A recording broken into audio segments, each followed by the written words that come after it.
Okay, today we're going to talk about how we set up the IUD insertion tray at the Institute for Family Health. At the Institute, on our IUD insertion trays, we have a packet of equipment that we use for the IUD insertion. Separately, I have a sterile sound dilator.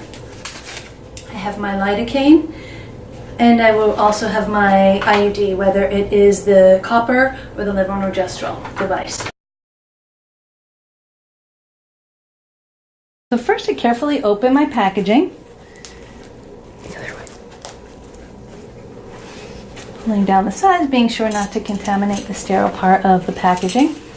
Open my package.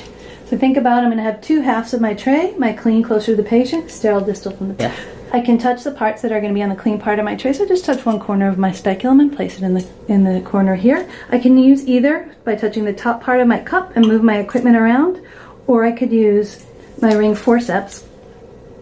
Carefully, I will pick up the tenaculum, move it to the sterile part of the tray, move my scissors over a little bit here, and also just move the cup so I have a little more space. I like to have more space on the sterile part of my tray. Put the ring forceps down on the clean part of the tray. Okay. I may wipe the cervix, so if I do, take a piece of gauze and just to plan, fold it up into small quarters and put it on my ring forceps. If I'm going to be collecting a pap or doing a gonorrhea chlamydia test, I can put that swab on the clean part of my tray.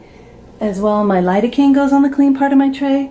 And any lubricant that I might be using, I like to put that in a corner of the clean part of my tray. So the last thing I do is open my sound dilator and carefully drop it on the sterile part of my tray.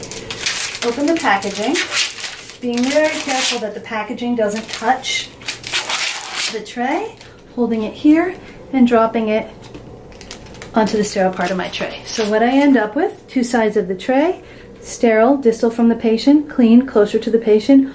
All the handles are facing me. The only two pieces of equipment right now that I have in the sterile part of the tray is my tenaculum and my sound dilator. Later on, I will open my IUD.